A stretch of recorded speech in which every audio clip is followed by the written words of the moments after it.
Welcome back. So this time let us now discuss one by one regarding its position, velocity, and the acceleration. So let me start with position. So when we say position, it is the location of the particle at any given instant. So for example, this is the sunline.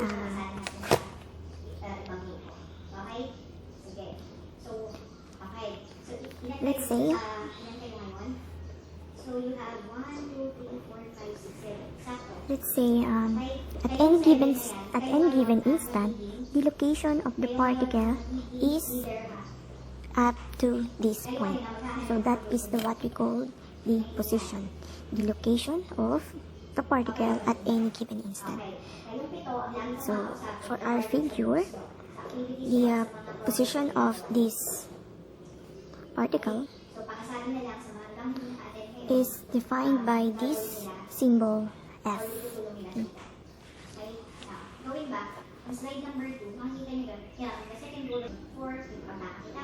Okay. So once again, the location of the particle at any given instant is, say this is your particle, and the location of this particle is up to this point at any given instant, and that is what we call definition.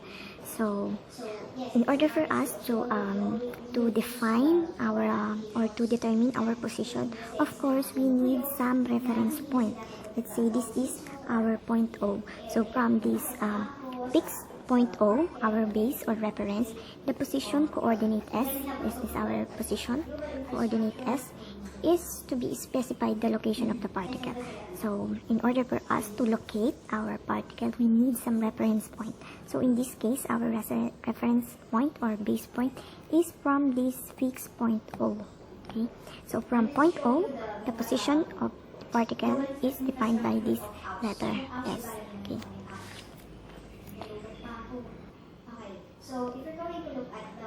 So the magnitude of this position S, the magnitude of this S is the distance from fixed point to this point. Okay, so the magnitude of S is the distance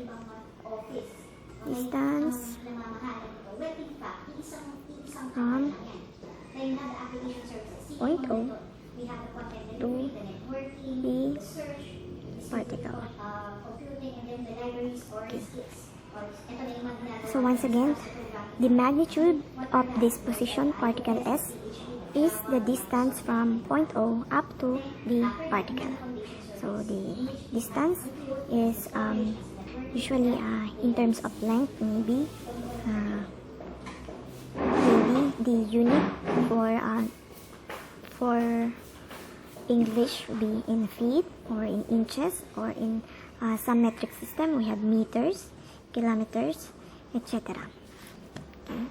So once again, the magnitude of this said position is the distance from point O to the particle. That's why we need this reference point in order for us to define the location of this position.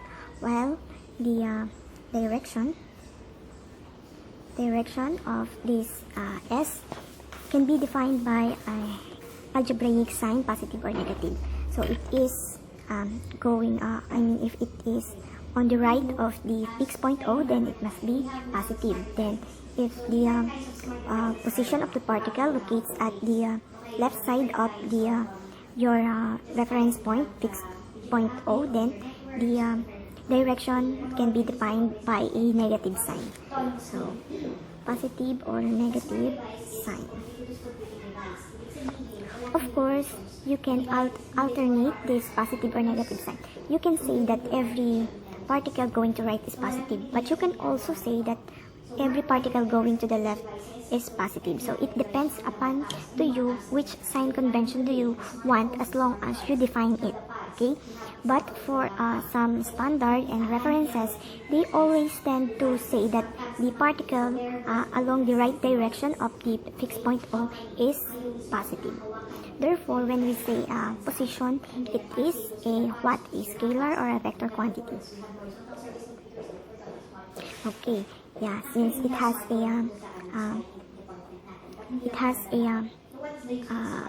direction and magnitude, therefore position is a vector quantity. And since it is a vector quantity, you can also use the during the computation, the analysis of the particle using vector analysis. Okay, it has a magnitude which is its distance. That's why distance is a scalar quantity, because it only has magnitude. It measures the distance between from fixed point O and to the particle. Okay, but when you say position, it is a vector quantity, so that is the difference between the distance and the position. Did you get it? The distance only measures the magnitude between 2 points, but it doesn't define where it is located. It is on the right side of your fixed point, or the left side of your fixed point, or on the other side of your fixed point. So while the position has its magnitude defined by its distance and its location, or its direction, direction defined by the algebraic sign, which is positive or negative. Positive usually going to right, and negative usually going to left. Okay. So however, the position is being represented by a scalar quantity S, since the direction always remains along the coordinate x-axis. But although we represented it as some algebraic scalar, but always remember that position is a vector quantity, but we treat it on our discussion as a scalar. Okay, since the direction always remains along the coordinate x-axis. Okay. But once again, position is different from distance. Distance is a scalar. Position is a vector quantity. It has a magnitude and it has a direction. Okay. So before we proceed to what we call the velocity, let me discuss another term which is also related to our position, and it is called displacement. So when we say displacement naman, it is defined as the change in position. Change in position.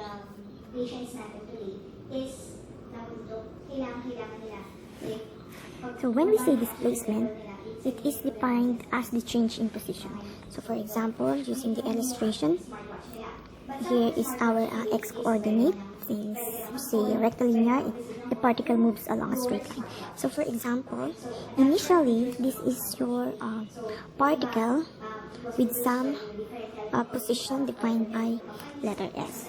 But when this particle moves along this line, and let's say after some time it is now located here to this point, then the position of the final position of this particle, let's say S prime. Okay. So the displacement now is the change of position from this initial position up to this final position. Did you get it?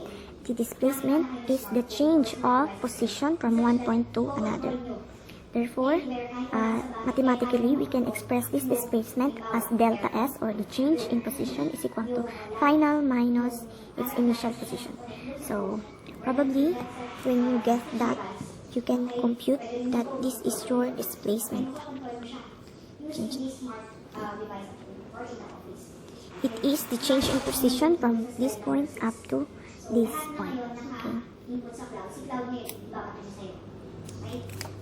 So once again, when we say position, the location of the particle at any given instant. So at an instant, this is the location of the particle defined by letter S, but position is a vector quantity because it has a magnitude which is the what we call distance, and it has a direction which is the what we call which is defined by algebraic sign, positive or negative. But when your position of the particle changes from one point to another, then you can now say that it is the what we call displacement, defined as the change in the position from initial to final or from one point to second point. Therefore, algebraically, we can compute this displacement as the change in position. Delta S is equal to S prime, which is your final position, minus S, which is your initial position. Okay. So on our next video, we will continue our discussion, and by that we will now discuss the what we call velocity. Okay. So I hope you learned from this lecture. So see you on our next video.